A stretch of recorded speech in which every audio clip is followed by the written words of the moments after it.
Okay, so before we begin, I think I've covered everything there. Um, but I do want to say that I will keep the space safe. But as I mentioned, be aware that I'm recording, so and might resell this as a course. So, like I said before, have your cameras on or off either. That's absolutely fine. Please do mute. And as we kind of talked about, use the chat throughout the workshop. Um, there will be a workbook afterwards with these slides, so you don't have to write notes, but you're very welcome to do so. I am somebody who always writes my own notes because I understand myself better. So please feel free to do so. There'll be a couple of sections where I'll give you a few minutes to reflect on prompts. The prompts will be available to you afterwards, so don't worry if you feel that you want to delve deeper and go back to the prompts.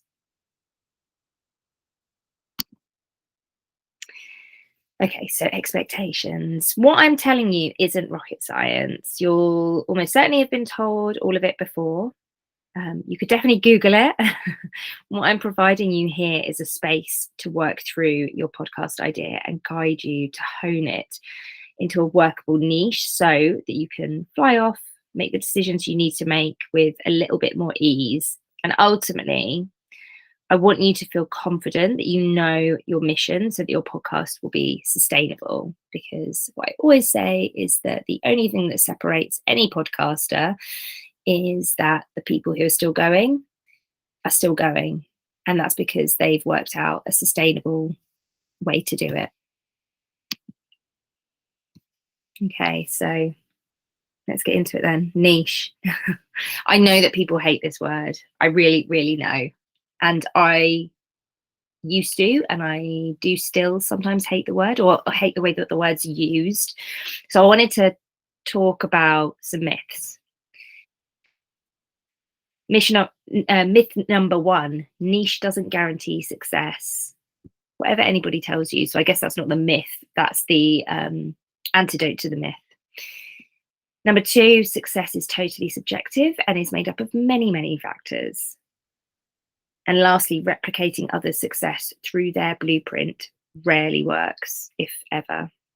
So having an amazingly perfect and tight niche does not guarantee success, despite what business experts might have you believe. For a start, success is entirely subjective. It requires more than one star to align. We all know that. Alongside timing, resources, privilege, there's also blind luck, ability. Some folk have a special sauce that means that they'll achieve their goals come what may. And even if they sell their exact blueprint to you to replicate yourself, it mightn't work. Actually, it's kind of unlikely to work. I don't know about you, but the amount of courses that I've bought over the years, promising that I'm going to do XYZ, and I've been won over by the sales page that has given me proof and confidence that exactly what they're saying is going to happen. The proof being, testimonials, etc., etc. And then some, after however many hours of delving through the course, I'm like, oh, yeah, that's not going to work for me. We all have a totally unique set of abilities made up of a totally unique life and a unique life situation, etc. So you get the picture. I don't buy into blueprints. So that is not what I'm ever going to sell you. So what is niche?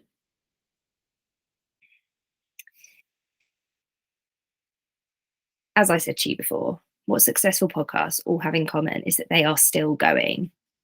And success, again, as I've mentioned, is subjective. So it needs to be achievable, affordable, and realistic for you. And that's going to look completely different for everybody. A successful podcast can't be successful if it isn't sustainable. And a key part of that puzzle is niche. That's your passion, your specialist knowledge, your why.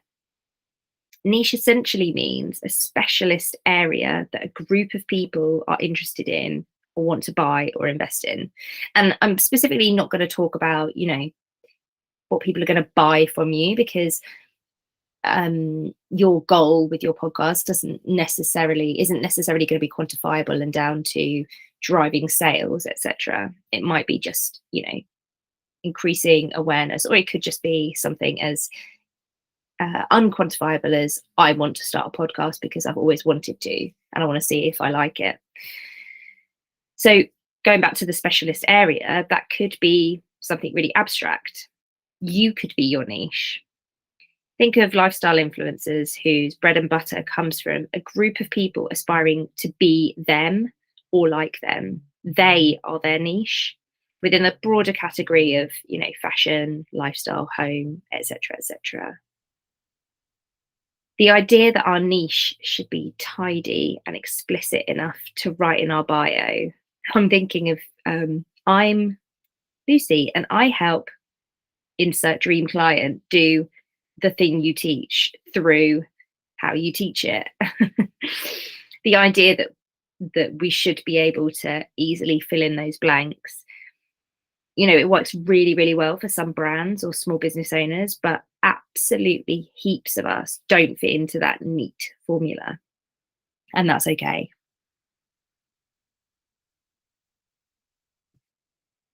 So, with all that said, I want to dive straight into unpicking your niche story, because something I really want to make sure that you do is think about some of the things that have led you to wanting to start a podcast and why, and yeah, all of that good stuff. So I'm going to give you 5 minutes to work through these prompts.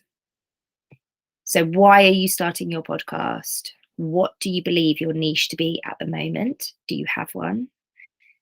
Think of someone in your orbit who you perceive to have a tight niche. What is it and why does it stand out to you? And please just go with your gut on this one. It doesn't have to be somebody that you particularly want to emulate. It could just be someone that you always think of.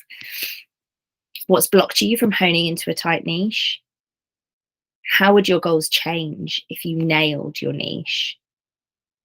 So if you were that person that somebody else was saying, oh my goodness, they have such a tight niche, how do you imagine that your goals would be different? As in, what could you achieve? And lastly, imagine you published your very first podcast episode yesterday. It came out yesterday. It was amazing. What's the title?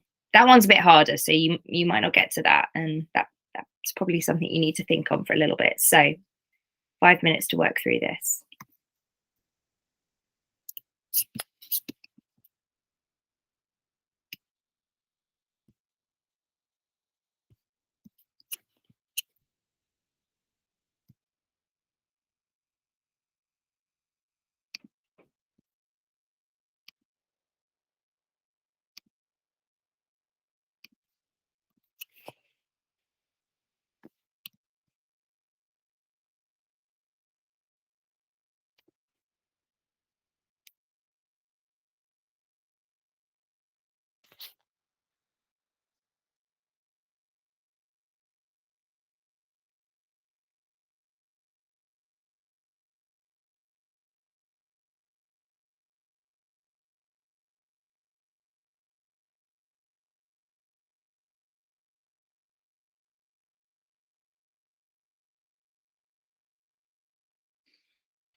Okay, how did you get on?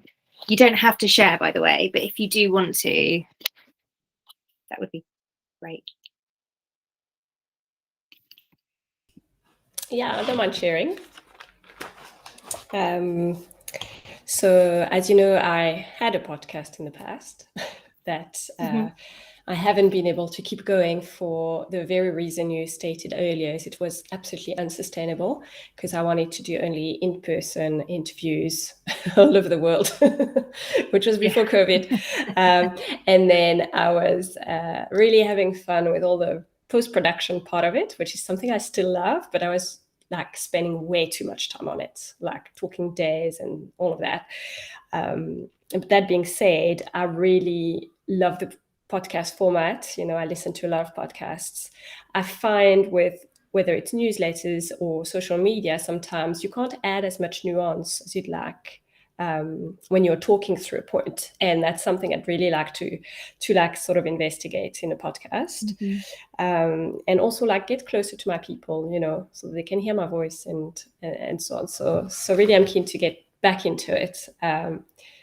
But yeah, the niche thing is very much, you know, like I think I've read that from your social media, Lucia, many times. It's like I feel like I don't have anything new to say, or you know, Right. Okay. But yeah, if I realize, like walking through these questions, is I've got quite a specific set of skills, though, which mixed with my personal experience as well, and my side passions actually is quite unique. And somehow I could blend that. It may not fit very nicely into a little formula like you mentioned before. I am and I help, blah, blah, blah. But I think I can bring a bit of all of that to potentially to a podcast and make it quite interesting. I know you can. I know you can, 100%. And I think just to say on the, I think you said it might not fit into that very neat formula, but it doesn't have to. We don't actually have to be telling people what our niche is. We don't have to be explaining to people, by the way, guys, this is my niche, this is what I do.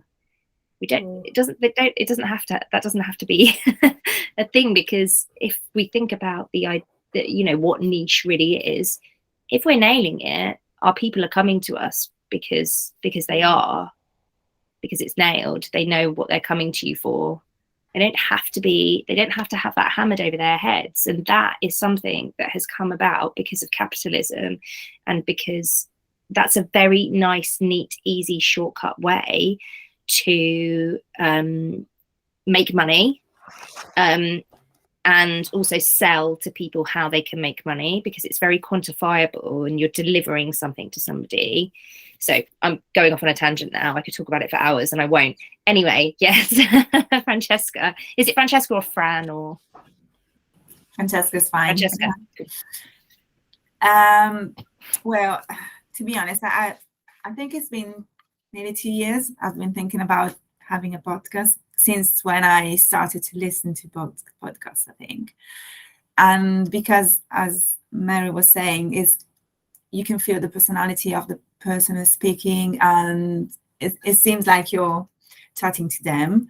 And yeah, and I think it's well, my niche, I already know, is like Italian people, because I live in the UK, but my niche is in Italy, or like Italian people around the world. So it's my first language, so I know I'm comfortable with that. And also because in the past people were saying, oh, I love to listen to your, I don't know, your videos and stuff like that. So then I realized, I was like, okay, this is maybe my way, you know, the best format for me to communicate with people. And to be honest, I enjoy it. The only thing is, like, I changed my business completely, and I'm now nearly trained to be a life coach. So now I'm like, okay, now I need to find something new to talk about, not new, but different to what I was thinking about when I first started to think about a podcast. It's like my need of having a podcast comes before what I want to talk about, which is so weird. Right. So I'm like, Okay. is this vanity? Is this, what is it? I don't know. It's just so weird. I don't think that's weird at all, though, because one of the goals that people often have is, I just want to start a podcast because I want to try creating content in audio format. And that's not weird, but it doesn't necessarily sound as neat and as obvious, because it's not a quantifiable goal, really. All it is quantifiable to you, because you can just say, oh yeah, I enjoyed creating content in that way, I enjoy audio.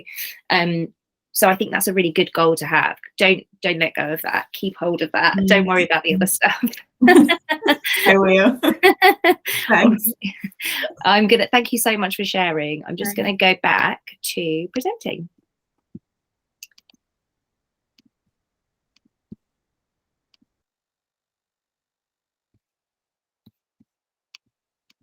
I'm hoping you can see it now. Yeah, cool.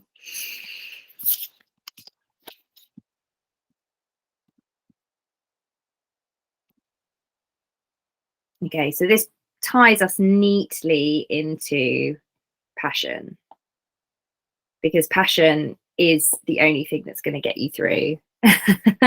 So, because the only sorry, I've lost my notes. Where have we gone? There we are. Regardless of whether this is a hobby or whether it's a business venture or both, the only thing standing between your podcast and those that are on the market right now, those who you might be already considering successful, is that they're still going, they're sustainable, they've sustained them. Podcasting can be an absolute beast of tasks, and Marie already alluded to that. Although you can ostensibly do the lot for free and without any fuss, the reality is that you might not have the budget to outsource editing or the admin. So what gives is your time and your energy. And if, like Marie, you have an idea of the type of podcast that you want to create, and something you're passionate about is the post-production and the bells and whistles, then you know it's going to take time.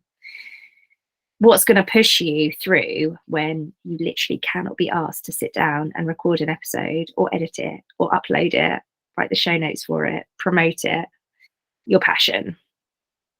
We've all heard that Confucius saying, choose a job you love and you'll never have to work a day in your life. While this is wildly misappropriated in pop culture, the message does ring true.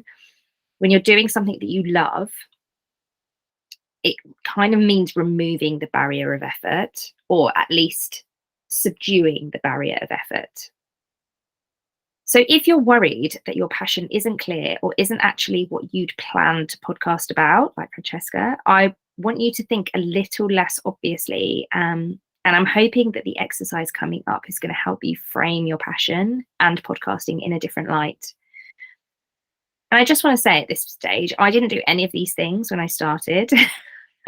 I think I probably did do them. I just did them intuitively and I didn't think about them when I was doing them. So it felt quite haphazard.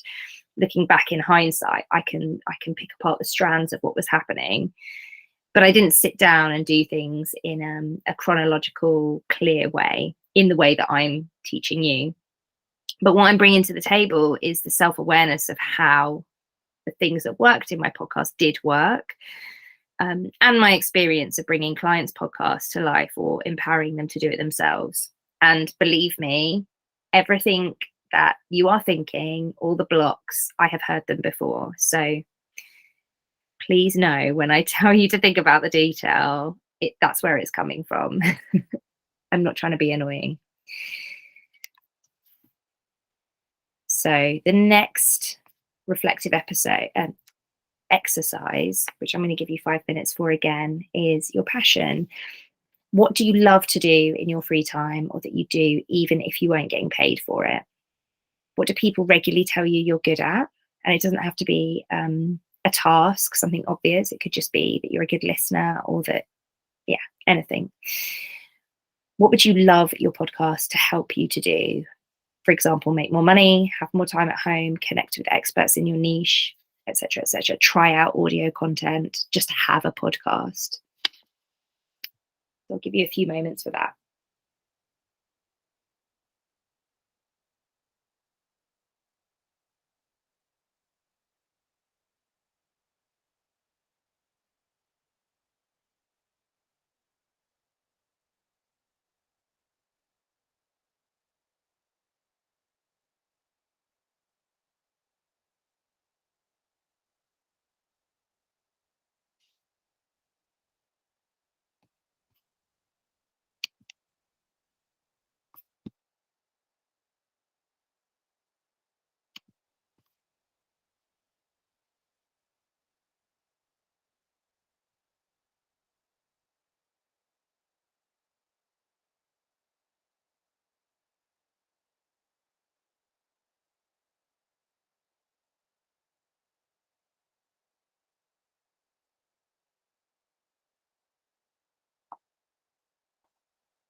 Just before I unshare screens for reflections, I wanted to tell you about an exception to this rule of your passion. So, for instance, let's just say, and this is a ridiculous example, so just bear with me. Say your business was selling Christmas tree storage boxes. This actually is a real example, but it's just not my example. It's somebody I read online, their first business was selling Christmas tree storage boxes. While they weren't exactly passionate about the product, it being a storage box for a Christmas tree, what they were passionate about was running a successful business and helping their audience find the perfect product. So their passion in that instance was it wasn't obvious. It wasn't literally the product.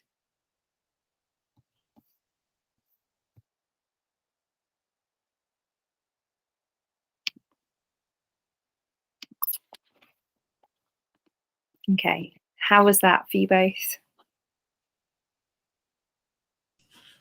Yeah, it was actually, it came quite easily, this one, funnily enough, which I think I've had a lot of things in my head about, why I made it so complicated for me the first time and why it's impossible and so on. But especially this year, after taking, I don't know if you know, like I took 6 months off work to look after one of my children. And now that I'm back in business, I'm making it all in a really easy, fluid manner so that everything I'm doing, I want to get it as easy as possible. And I'm realizing actually that there's so much in business that can be done very easily. And I think it goes back to what you were saying earlier, Lucy, how I think capitalism, patriarchy makes it sound like, no, it's difficult, you can't do that, it's too much. And yeah, exactly. And yeah, I just love creating things. I love trying new things. I love doing this kind of stuff. So podcast ticks all those boxes for me. It's like a fun creative project. And at the same time, I would love for it to bring new clients, people who don't know my work yet, and also bring some of my work for free to people who can't afford coaching, because I find the coaching industry sometimes to be so elitist and so expensive. And living in South Africa, I know there's lots of people who can't afford coaching at all. And so this year, one of my missions was like, while I want to get new clients, I also want to be able to give some of that work for free where I can, and a podcast is a great way to do that. Oh, that's a really lovely goal, that you want to generate paying coaching clients, but also it's in the same breath, it's offering accessibility to those who can't be your coaching clients. That's lovely. Oh, thank you. I hope it's a good business decision in the long run, but something I believe in for now anyway. I mean, it's going to deliver on one of those, isn't it? For sure. Like, you know that it will deliver on accessibility, because you will be able to offer value to people who can't afford coaching. So in a sense, it doesn't really matter. How about you, Francesca? Yeah, for me, I think what I love about podcasts is I kind of feel it's a space where I can share more of my story or other people's stories. I always have like an idea to have a podcast that could be a mix of guests and solo episodes, because I think and I love to interview guests. I mean, I put a few Instagram lives on my previous business, and that was really interesting, because as Marie was saying, it's nice to offer content that is useful for people. Maybe you're not offering a full coaching sessions and be in the same field. I can understand what Marie is saying, but giving those hints, those inspirations, and maybe something to think about, it is a great thing to do. And then, of course, people that can afford it and are in the right niche will, maybe work with me as well. So, of course, I think the final goal, or the justification for me to say, oh, I'm investing time and energy in a podcast, is like, I could have more clients, but that's not your goal. Yeah. I mean, it's like kind of like capitalism saying, okay, why are you doing this? Do you have a purpose, or it's just a real tangible goal? So yes, that could be the case, but also to share my story, my experience, other people's experience, and give that inspiration to other people. Yeah, do the same, maybe, to just find a way to explore themselves. And then I just want to offer up a permission slip, not that you need it, but that your goal of trying out podcasting, or just to have a podcast, that is enough. That is literally enough. If, for example, if you were in the corporate world and somebody said, oh, I'm just testing out public speaking because I know that that's a skill that's quite important in business, and I'm going to offer up some free public speaking sessions. Can you just put me on any kind of public speaking you have, any training sessions that you can let me get experience from? Nobody would bat an eyelid. They would think, wow, that's incredible, you're really ambitious, that that's a skill set that you might want to explore and need to get better at. And this is kind of the same. What you're saying is the same. It's just a new way to create content, and ultimately content creation is your marketing stream. It's part of your marketing stream, any of us that work online. So you are allowed to take it seriously in and of itself. It doesn't have to lead to anything. So I'll leave that with you. Thank you so much for sharing. Right, back to the presentation. Okay, so I'm going to give you some examples of niche. And these are, again, ridiculous examples, because it's actually quite hard to come up with stuff that isn't a very obvious people that you know. So let's say your business is selling sheds online. Your knowledge is marketing. Your passion is sea swimming. Your business allows you to work your own hours and therefore swim in the sea when you like and when you're able to. Number 2, your knowledge is in CRM software, and your goal is to showcase your services. Your passion is nature. So you record your CRM tips while walking in your favorite spots in nature. Number 3, you're a late diagnosed AUDHDer. You can see where this is coming from, me. And your business is content creation.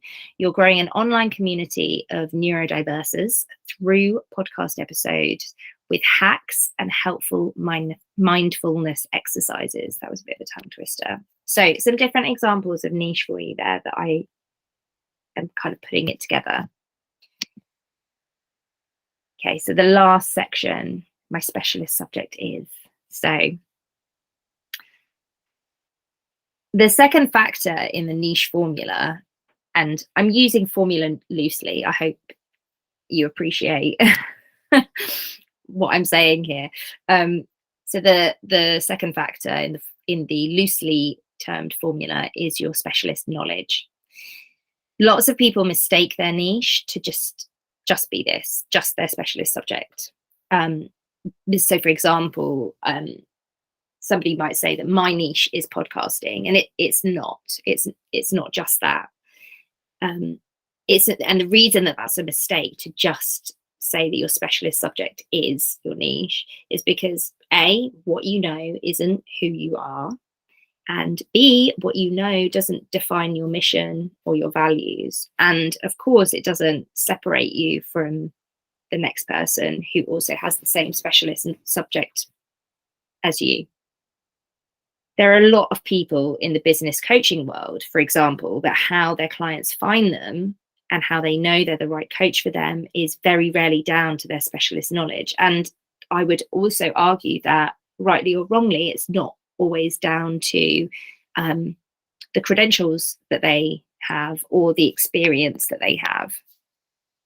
So what actually happens is that their passion is the prism that we see them through, which is to say that your specialist knowledge is your foundation and your passion is the filter that knowledge passes through to reach the focus group of listeners or buyers or fans that you want.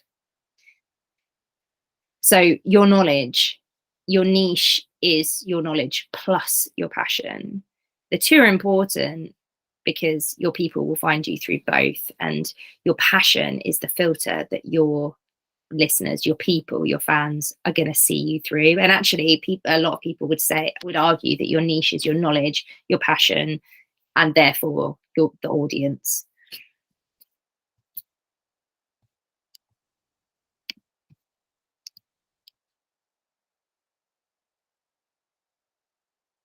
So let's put it together. When it comes to podcasting, your specialist knowledge will be framed by your goals. Your passion doesn't have to be what you're talking about. So think of that shed example, or think of the example, the shed example, because that was the one with sea swimming.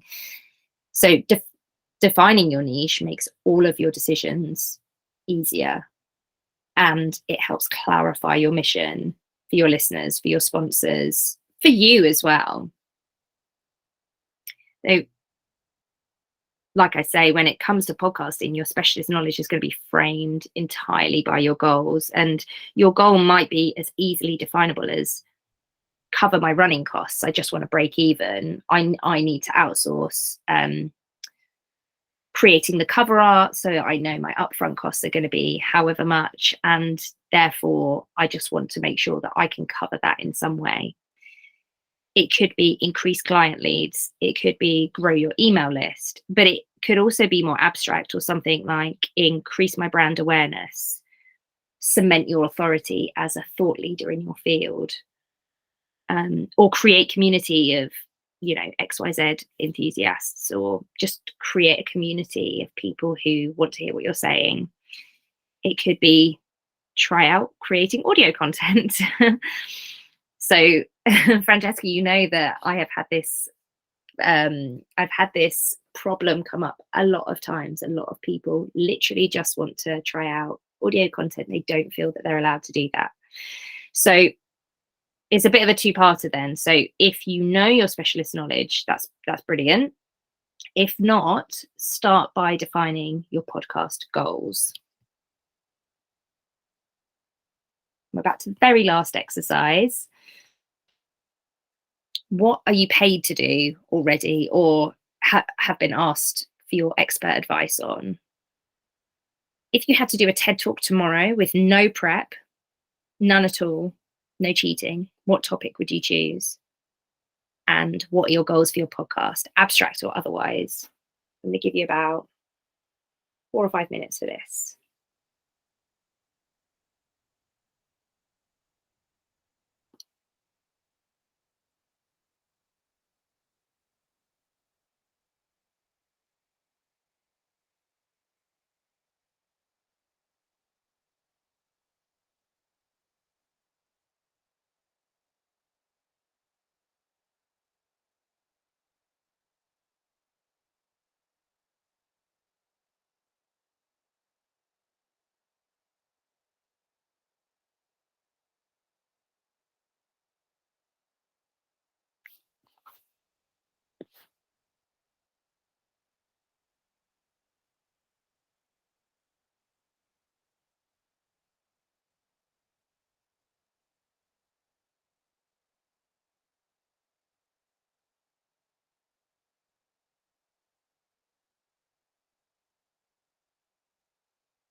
This is the reflection that I'm always really excited about hearing, hearing back from, especially the TED Talk one. Again, you don't have to share at all, but I'd love to hear your thoughts.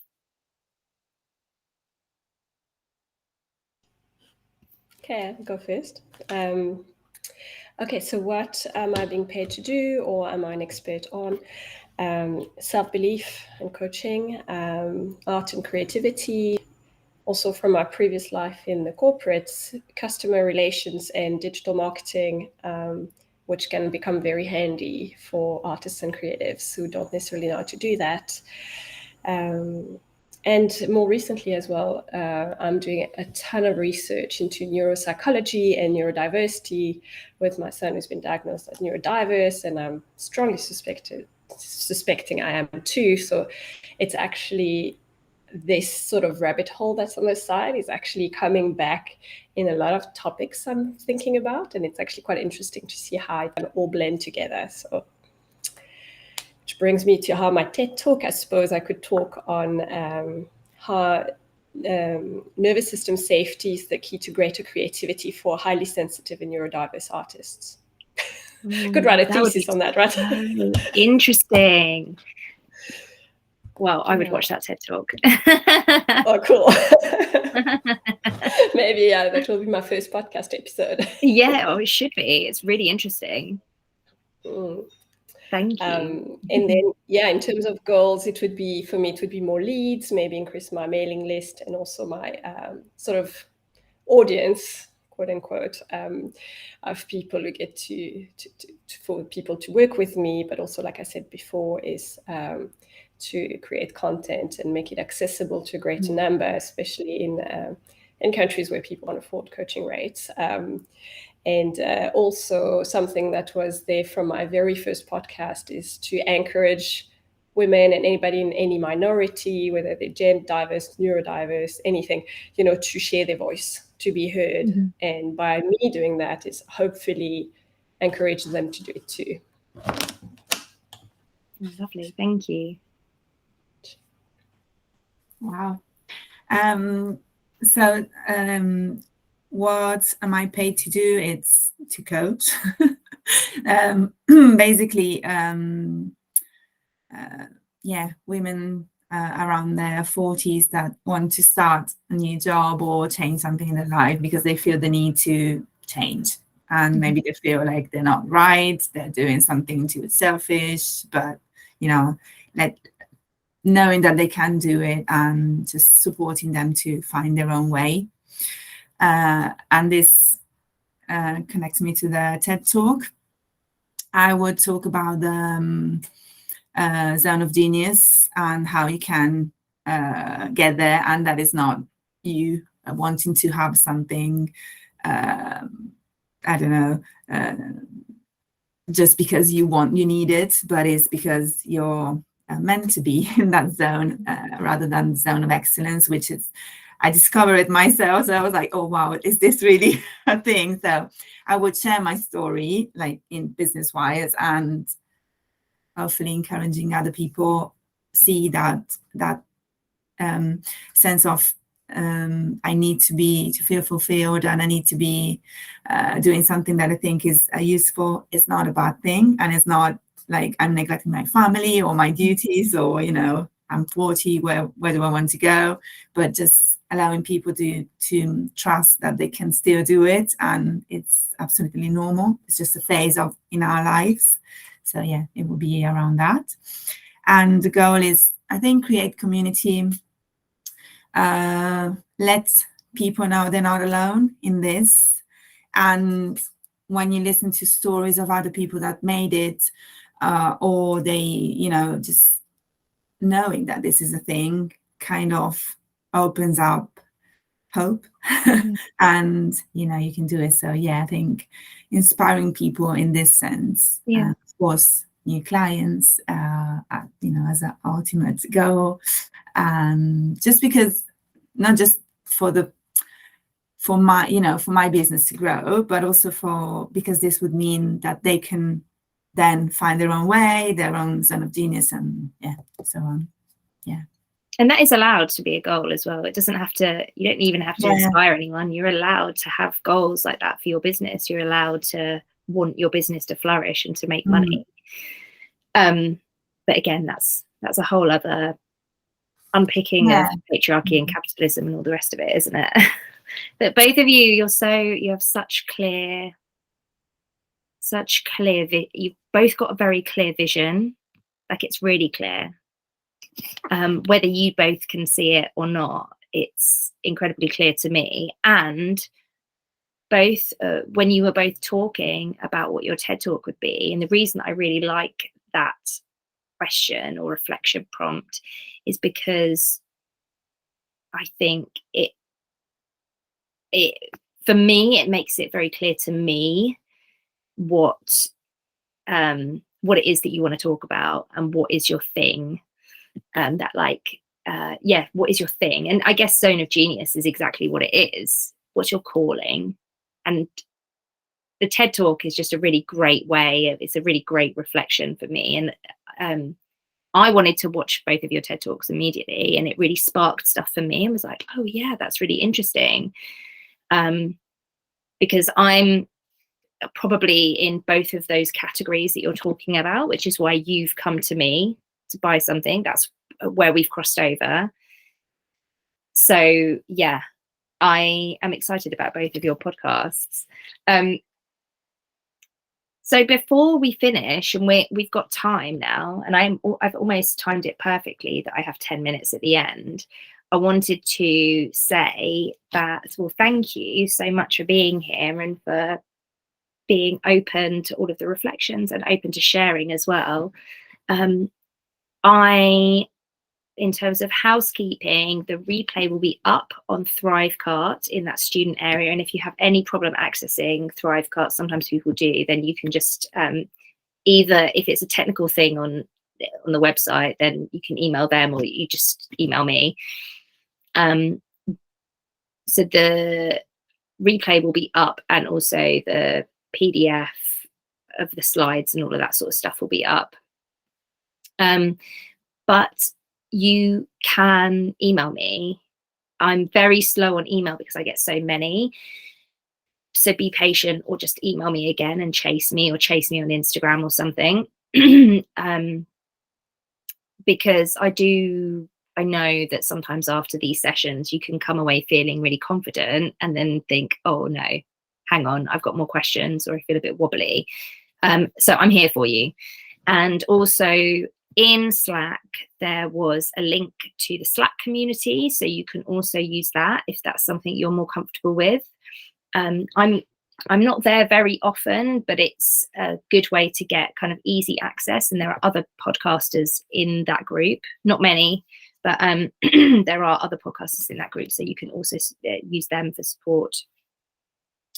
Yes, that's probably housekeeping. I think that's it. So I just wanted to offer up the last few minutes for you to ask any questions, whether it's about this specific workshop or about podcasting in general. That's a big question. Can I start from the basics? I mean, I did buy microphone, and it's there under my bed. It has been there since November, so it's all safe. And do you have, there's a better, I don't know, program or stuff to do to start with? For editing or for uploading your podcast? Anything. So there's some resources that I'll share in Nail Your Podcast Niche, which will probably help you understand the kind of step-by-step process. Yeah. I don't think it's already there. I didn't share it last time, or I'll just email you.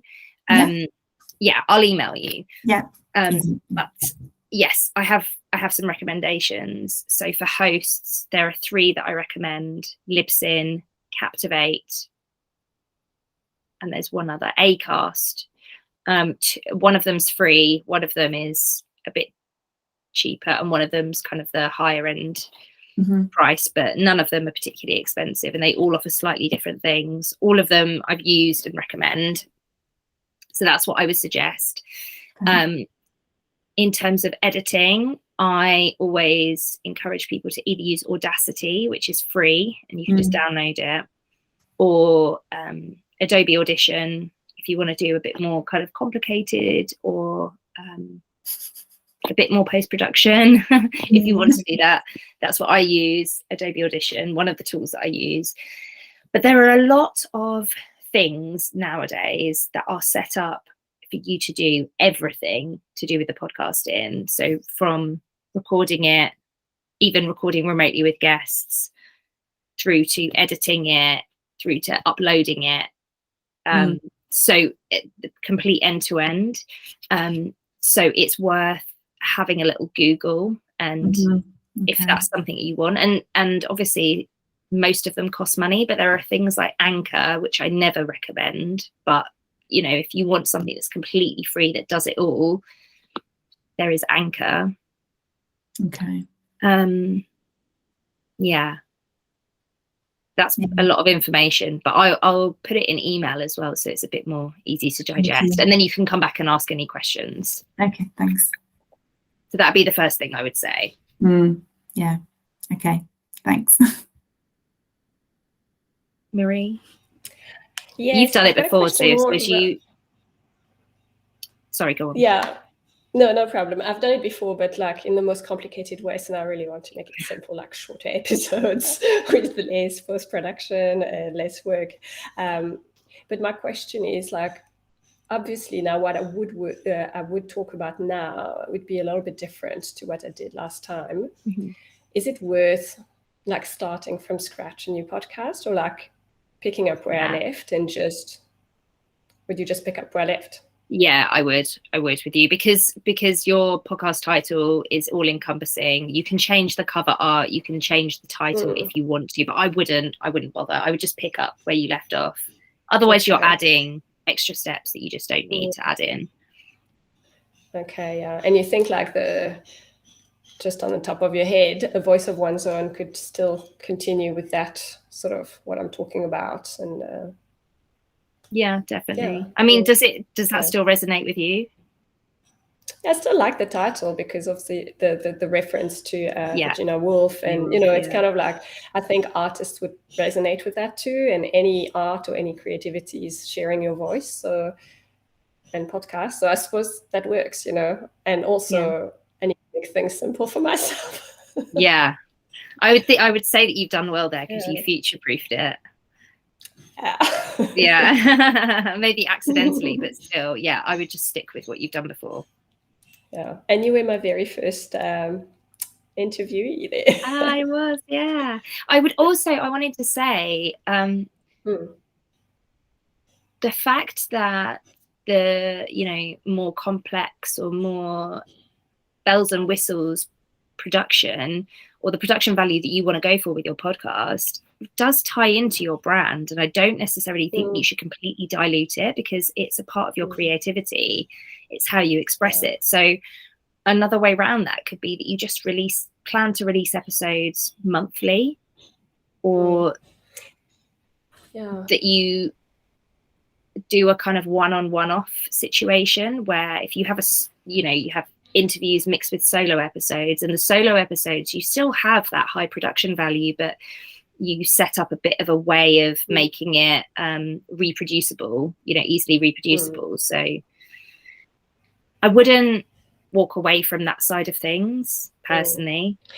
Yeah, it's the fun part for me as well. So I don't want to. Yeah, because that's what's going to keep you going as well. You just find a way that you can do it. Yeah.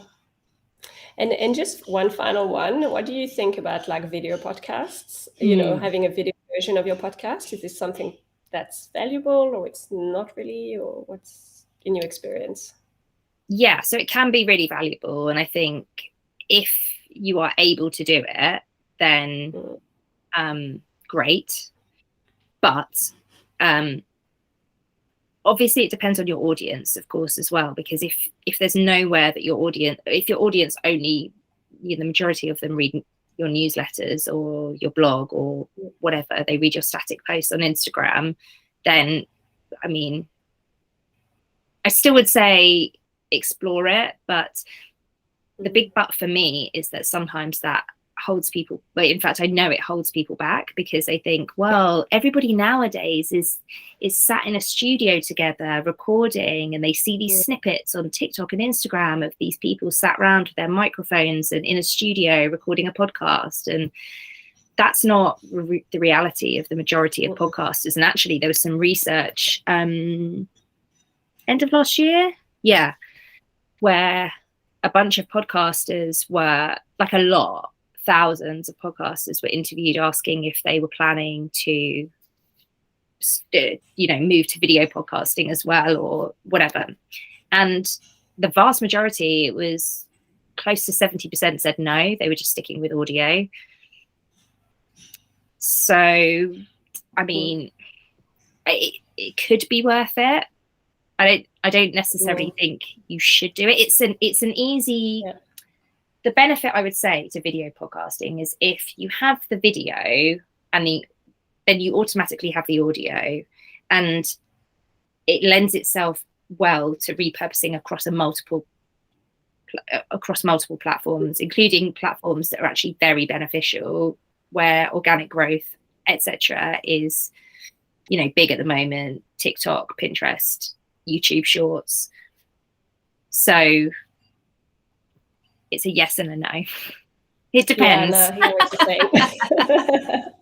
And I suppose if I'm talking to artists, a lot of them listen to podcasts while they're doing their thing, whether it's like, ceramics or painting or whatever, So I'm not sure the video format would necessarily add anything, but again, it could be an experiment and see where it goes.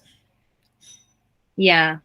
And it might be an easy way for your potential coaching clients to digest information. You can obviously then repurpose that content into whatever, but I think you just have to go with your gut on that. Cool. Thanks. You're welcome. Well, oh, sorry, I just realised it's 1:02 and I'm keeping you. So you probably have lunch and stuff to go to. Thank you so much. Yeah. Drop me an email. I will send you a testimonial form, and whether you enjoyed the workshop or not, whatever feedback you have, whether it's critical or not, I'd be so appreciative of hearing it. Yeah. So thank you so much for being here. Thanks so much, Lucy. Thank you. Take care. Bye. Bye. Bye.